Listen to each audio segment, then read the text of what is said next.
"You're my man now," said the Apache woman after the lonely cowboy saved her from the wolves. The wind screamed across the red pillars of Monument Valley, dragging dust and moonlight into ghostly swirls. Below the towering cliffs, a young Apache woman stumbled through the sand. One hand pressed against her bleeding shoulder. Her breath came ragged, shallow each step, carving despair into the desert. The wolves had followed her scent for miles. Their eyes gleamed like shards of green fire, circling closer in the silver light. The air stank of blood and hunger. One lunged, teeth flashing white, and she swung a broken branch with the last of her strength. The impact only made them snarl louder. She backed against the cold stone wall, heart hammering, whispering a prayer in her mother's tongue that no one would ever hear. The nearest wolf crouched low, muscles tightening, and in that split second before the leap, she saw her death written in its eyes. Then thunder cracked. A gunshot split the night. The beast fell, and through the veil of dust and moonlight, she glimpsed the silhouette of a man on the ridge rifle, raised, long duster whipping in the wind, like a shadow sent by the desert itself. When dawn bled across Monument Valley, the world turned the color of rust and fire. Wind swept through the stone towers, carrying a thin whistle that sounded almost human, the cry of a land that remembered every loss it had ever seen. Silas Kane walked among that silence as if he belonged to it. The man was lean, sunburned, his face carved by wind and grief. A faded cavalry coat hung from his shoulders, though the army had forgotten his name long ago. He lived in a cabin built from driftwood and stone, hidden between two cliffs, where no road reached, a place meant for someone who wanted to be found by no one. 3 years had passed since the night he'd buried his wife and son, victims of a raid gone wrong, a raid he had guided. Since then, he had hunted only for food, never for men. The desert had become his confession ground, his punishment, and his prayer. When he carried the wounded Apache woman into his cabin that night, he didn't speak. Her blood had soaked through his shirt, her weight trembling against his chest. He laid her on his cot, stitched her shoulder under the flicker of a lantern, and cleaned the wound in silence.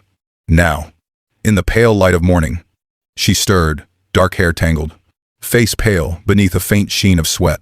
Her eyes opened slowly, black as wet obsidian, sharp even through pain. She looked at him, not with fear, but with defiance. "Where am I?" she asked, voice hoarse but steady. Silas poured water into a tin cup, handed it to her. "Safe," he said simply. Her gaze lingered on the rifle, leaning by the wall, then on his hands, rough, scarred, trembling just slightly. "You are soldier," she murmured. He looked away, jaw tight. Not anymore. A long silence stretched between them. Outside, the wind rose again, rattling the shutters like restless ghosts. Taya, that was her name, turned her face toward the sound, eyes distant, as though the desert itself were calling her back. Silas knew that look.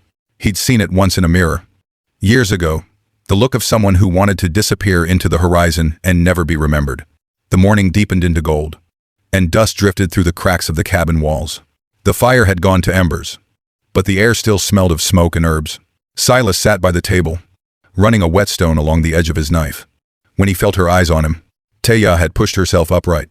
The blanket slid down her shoulder, revealing the rough stitching of his work. She touched it, wincing, once, then fixed him with a stare as sharp as the knife in his hand. "Why?" she asked. He didn't look up. "You'd be dead if I hadn't." "That is not answer." Her voice carried a rhythm that made even English sound like a chant. "White men kill my people, burn our homes. You see me dying, and now you save me." He set the knife down. "I didn't see a tribe last night, just a woman surrounded by wolves." For a moment, the only sound was the wind against the walls. She watched him, studying every movement, as though searching for the lie. "You were a soldier," she said finally. "I know the coat, cavalry blue. You hunted us." He met her eyes, then gray, weary, and unflinching. "Yes." Once, Taya's breath caught. She tried to rise, but her leg gave way. Silas stood, steadying her by instinct, and for an instant, their faces were close enough for him to see the faint scar beneath her eye, a mark of something older than the wound on her shoulder. "Let go," she hissed. He stepped back, hands raised. "You shouldn't move. You'll tear the stitches. I would rather die standing than sleep in the house of my enemy." Her defiance burned in the dim light. Silas said nothing. He crossed the room, poured water into a bowl, and left it by her side. Then he went outside, boots crunching over the dry earth. The sun hit him full on, blinding and merciless. He took a long breath, letting the heat bite into his skin. Behind him, inside the cabin, he heard her cough, then the quiet sound of her drinking. All afternoon he worked by the corral, mending a fence that didn't need fixing. The silence between them stretched like the desert itself. Yet when dusk fell and the coyotes began their far-off wails, he found himself listening for another sound, the faint movement of her within the cabin, the proof that she was still alive. When he returned, she was awake, watching the fire. Her eyes no longer held hatred, only exhaustion and something harder to name. "I dreamed of my mother," she said softly. "She told me a stranger's kindness is never free." Silas sank into the chair opposite her. "Then you owe me nothing," he said. "You can leave when you can walk." Her gaze flicked to him, wary yet searching. "And if I cannot walk, then I'll keep you alive until you can." Outside, the wind rose again, whistling through the canyons like a warning neither of them fully understood. Days passed in a quiet rhythm that neither of them spoke of. The desert shifted its colors from rust to gold to gray, and the wind no longer howled, like a wounded thing, only whispered through the cracks of the old cabin. Taya could sit up now. She helped with small chores. Clumsy at first, stubborn always. One morning she tried to carry a bucket of water from the well. Silas caught her when her leg buckled, steadying her before the bucket spilled. "You're still weak," he said. Her chin lifted. "Weak does not mean helpless." He almost smiled. "No, it doesn't." They began to speak more, though their words came slow, like water through dry earth. She told him of Red Mesa, her father Hoktan, and the land her people called sacred. When she spoke her language, the syllables rolled soft and mournful, like songs meant for the wind. Silas listened, though he didn't understand a word, only the ache behind them. In return, he showed her how to mend a boot, how to load a rifle, how to tell the hour by the color of the cliffs. "The desert tells time by its shadows," he said once. She nodded, touching the faint light, edging the stone. "Then you and this land are the same," she murmured. At night, they sat by the fire. Sometimes they shared a little dried meat, sometimes silence. The distance between them narrowed, not by words, but by the comfort of not needing any. One evening, as rain began to whisper against the roof, she looked at him through the flicker of firelight. "Your eyes," she said. "They see far, but never close." He didn't answer. "You hide something," she added quietly, like man who walks with ghost beside him. Silas's hand tightened around his cup. "Maybe I do." Who was she? He didn't meet her gaze. "My wife. And my boy." The words hung there, heavy as the rain. Taya said nothing for a long while. Then she whispered, "You carry them with you. I carry mine too. The dead do not stay buried in Red Mesa. They travel in the wind." Silas looked into the fire. "Then maybe that's why I can still hear them." Later, as she drifted to sleep, he watched her breathing steady, the firelight tracing the faint scar along her cheek. There was strength in her fragility, a quiet defiance that reminded him of something he'd long forgotten: the will to live, no matter what had been taken. Outside, thunder rolled across the valley, echoing through the red pillars like drums from another world. Silas lay awake, staring into the dark, and realized that for the first time in years, he was afraid not of dying, but of losing what had come alive again inside him. By the fourth morning, Taya's wound had begun to darken at the edges. Fever glazed her eyes, and her breath came shallow. Silas knew that look: infection. He'd seen it before, and it didn't forgive. She sat slumped near the doorway, muttering in her own tongue, until finally she caught his sleeve. "The plant," she rasped. "Red Mesa, under the white stones near the river bend. If I don't take it, I will not see another sunrise." He hesitated. "That's 2 days from here. Your people would kill you if they found you there." She finished for him. "Yes, but if you wait, ID anyway." For a long moment he stared at the horizon, where the cliffs rose like frozen waves of fire. Then he nodded once. "Then we ride at first light." The journey began under a hard, merciless sun. The desert stretched wide and soundless, dust shimmering like glass around them. Taya rode behind him on the mare, her hands gripping his coat as the wind tore through her hair. She said little, saving her strength, but her body trembled against his back with every breath. When the heat broke at noon, they rested by a dry stream bed. Silas gave her water, then wrapped his canteen in cloth to keep the rest cool. He watched her drink, the tremor in her fingers, The line of her jaw. You should have told me sooner, he said. I thought I could fight it. You've been fighting too long, he murmured. That night they made camp in a hollow between sandstone ridges. The sky burned with stars so bright they seemed to pulse with sound. Silas built a small fire, then cleaned his rifle. Taya lay wrapped in a blanket, her eyes half-lidded, watching the sparks drift upward like spirits. Why do you live alone, she asked suddenly. Because I deserve to, Ard. Deserve what? The silence. She studied him, her face unreadable in the flicker. Silence is not punishment. It is death that moves slow. He didn't answer. The words had landed somewhere deep, where no prayer or whiskey had ever reached. By dawn, the fever had worsened. They pressed on, climbing narrow passes where winds screamed through like angry gods. Taya leaned forward, whispering something he didn't understand. Maybe a plea, maybe a memory. When they finally reached the river bend, the land changed, red cliffs, towering over pale stones, streaked with white veins. She pointed weakly. There, she said. The leaves grow where the shadow stays at noon. Silas dismounted, searched, and found the plant small, green-gray, sharp-edged, stubborn as life itself. He crushed it, mixed it with water, and helped her drink. They stayed there until sunset. The fever broke as the sky turned copper. She slept against his shoulder, her breathing deep, and even at last. But the peace didn't last. At dusk, a voice echoed from across the ridge, laughter, rough and slurred. 3 men on horseback appeared, rifles slung low, faces burned with sun and whiskey. Well, look here, one of them drawled. Didn't know the soldier took to trading with Indians now. Silas rose slowly, hand hovering near his Colt. Keep riding, he said. There's nothing for you here. The man grinned. Oh, I see, plenty horse, gear, and a squaw to warm the bed. The world went still. Then steel flashed, and the first shot cracked like thunder. When it ended, 2 men lay in the dust, and the third fled, screaming into the cliffs. Silas stood, breathing hard, smoke curling from his gun. The echo rolled away into the valley, until all that remained was the wind and Taya, pale but awake, staring at him through the dying light. You would kill for me, she whispered. He holstered the Colt. No, he said quietly, for peace. But you happened to be in the way of losing it. She smiled faintly, the first time he had ever seen her do it. Then I will try not to die again. That night, they sheltered in a cave while the wind howled outside. Taya slept beside the fire, and Silas watched the light flicker over her face, the shadow of the cliffs painting red across the stone. She dreamed aloud, words half-formed. A man who looks back will find the wind has already forgiven him. Silas sat long after the fire burned down, wondering if forgiveness was something the desert could still hold. They reached the valley 3 days later. When the sky had turned the color of copper smoke, the air felt heavier there, as if the red stone itself remembered every oath ever broken upon it. Silas had begun rebuilding a corral beside the cabin when he saw the first rider crest the ridge. Dust rolled behind them, 6 men on horseback, their silhouettes jagged against the burning horizon. At the front rode a man in a long hide coat, his hair streaked with gray, a necklace of carved bone across his chest.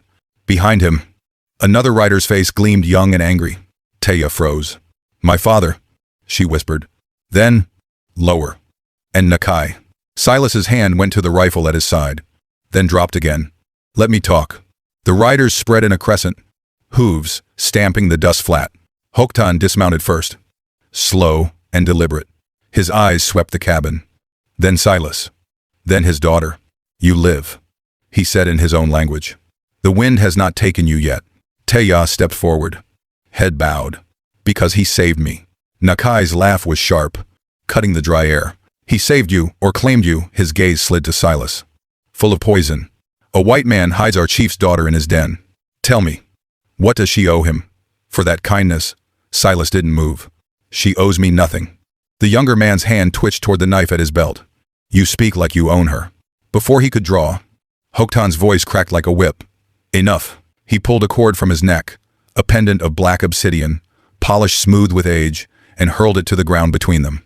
Whoever spills blood before I pick this up, he said in a low thunder, will no longer call himself child of Red Mesa.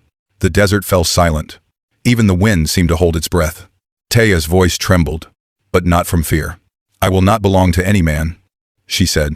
Not by promise, not by debt, Nakai's nostrils flared. You dishonor me before your father. She met his glare. You dishonor yourself when you think a woman is a prize to be kept. For a heartbeat. No one moved. Then Hoktan's shoulders eased, and something like sorrow passed through his face. Your mother once spoke those same words, he said quietly, and it cost her life. He turned to Silas. You walk on sacred ground. Soldier, you think I should let you live because you pulled my daughter from the teeth of beasts? Silas met his gaze. I didn't save her for gratitude. I saved her because I couldn't bear to hear someone else die screaming in the dark. Hoktan's eyes searched him, the rough coat, the hollow look, the scars carved deep into both face and soul. Then, slowly, he nodded. If you keep her with respect, not with chains of flesh, but with the weight of your word. Nakai made a choked sound, his fury breaking loose. You would give her to him. I give her to no one. Hoktan said, I only release her from what binds her. He bent, picked up the obsidian pendant, and held it toward his daughter. Freedom is a path with sharp stones. Child, step carefully. He mounted again, the others following, and as they rode away, the wind rose, sweeping red dust over the valley until all trace of them was gone. Taya stood in the stillness, fingers closing around the pendant her father had left behind. He has not forgiven, she said softly. No, Silas answered, but he's given us a chance to deserve it. The sun sank behind the cliffs, and shadows swallowed the valley whole. Neither of them saw the figure watching from the far ridge Nakai, his face carved by hatred, his hand tight on the hilt of his knife. That night, the wind turned strange. It came from the north instead of the canyon, carrying a dry scent of mesquite and smoke. Silas felt at first that uneasy stillness before the land itself changes and went to check the horses. The moon had just cleared the cliffs, white and round as a coin. Inside, Taya was grinding herbs, humming a half-remembered song from her mother. When he stepped back in, she looked up. Something moves out there, she said quietly. He nodded. I know. The horses had been restless all evening, ears twitching toward the ridge. He loaded both rifles, checked the Colt at his belt, then doused the lantern. The cabin sank into darkness, broken only by the glow of the hearth. Stay low, he murmured. Taya slid the Winchester into her hands without argument. The first arrow struck the door with a dry, hollow thud. The second shattered a jar on the shelf. Then came the war cry, a sound raw enough to tear the desert silence in two. Flames erupted outside. The corral had been set ablaze. The light flashed through the window, painting the walls blood red. They came for you, Silas said, eyes narrowing. No, she whispered. They came for pride. Nakai's voice rose above the crackle of fire. Come out, soldier. Let the wind judge whose blood is worth the desert. Silas's jaw tightened. He turned to Taya. You know how to shoot, she gave a grim smile. My father taught me long before he taught Nakai to speak. The next minutes blurred into smoke and gunfire. Two shadows moved outside, one near the corral, one circling the rear. Silas fired through the window. A cry split the night. Another figure darted for the door. Taya aimed low, squeezed the trigger. The shot rang true, but Nakai didn't retreat. He wanted her alive to prove his victory. He kicked through the side wall where the boards were weakest, bursting into the room like a storm of dust and fury. His knife flashed, slicing through the dim light. Silas met him head-on. The two men crashed into the table, splinters flying. Nakai's blade cut across Silas's shoulder. Blood darkened the old coat. Silas slammed an elbow into the warrior's jaw, sending him stumbling. But Nakai lunged again with the desperation of a wounded animal. Taya shouted his name, fired once not to kill, but to shatter the latch of the barn door. The horses bolted free, bursting through the flames. Their panicked screams drowned the chaos as they thundered past the cabin, scattering embers and men alike. Nakai staggered, momentarily blinded by smoke. Silas grabbed his arm. Twisting hard, the knife clattered away. The fight went to fists, brutal and close, until Nakai's fury spent itself in a wild swing that met nothing but air. Taya was the one who ended it. She struck him across the temple with the rifle stock. Nakai hit the ground, dust rising around him. When he looked up, she stood over him, her hair wild, face lit by the fire, eyes dark with something deeper than anger. You lose, she said, her voice steady as stone. Not because I choose him, but because I never belonged to you. For a moment, Nakai only breathed, chest heaving. Then his gaze broke. Not in fear, but in shame. He turned his head aside, refusing to look at her. Hooves thundered again in the distance, the riders of Red Mesa, drawn by the fire. Hoktan rode at their head. The old chief dismounted before the cabin, his face carved in shadow and flame. He took in the wreckage, the burning corral, the men wounded, his daughter standing unbroken. "Enough," he said, the single word carried like thunder. Silas stood still, blood seeping through his sleeve. Nakai tried to rise, but Hoktan's glance pinned him where he was. "Honor is not taken by force," the chief said. "It is earned by restraint. Remember that, if you wish to live among men." Nakai bowed his head, breathing hard. "I wanted only justice. You wanted ownership."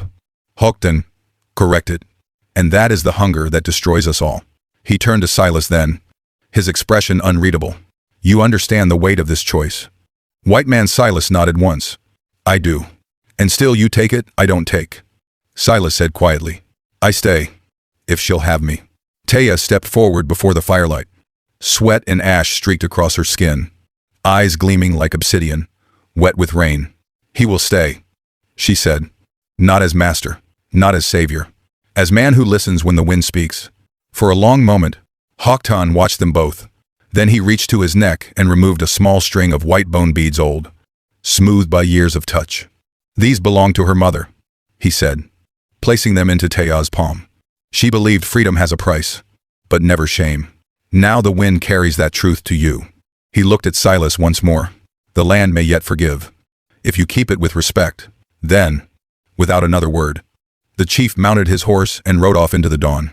His warriors followed, silent, until the sound of hooves faded into the canyons. When it was over, the fire had begun to die.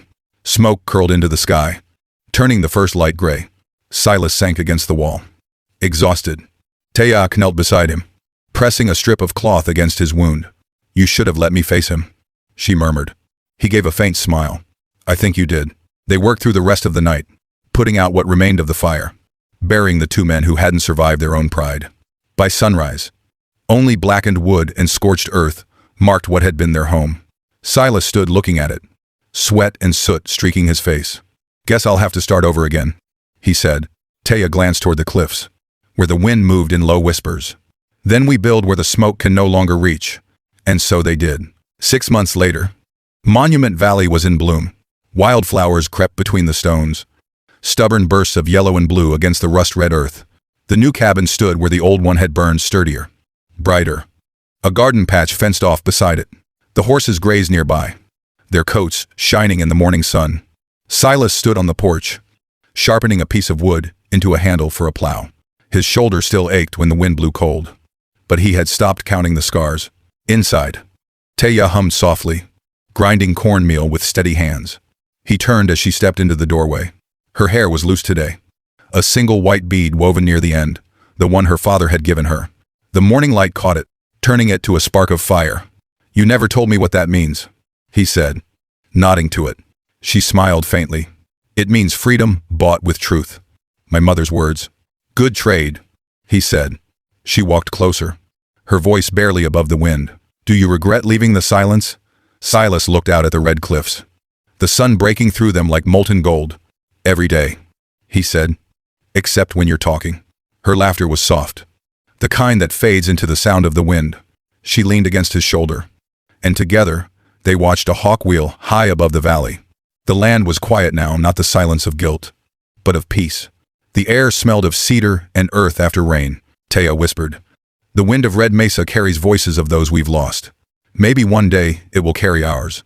Silas wrapped an arm around her.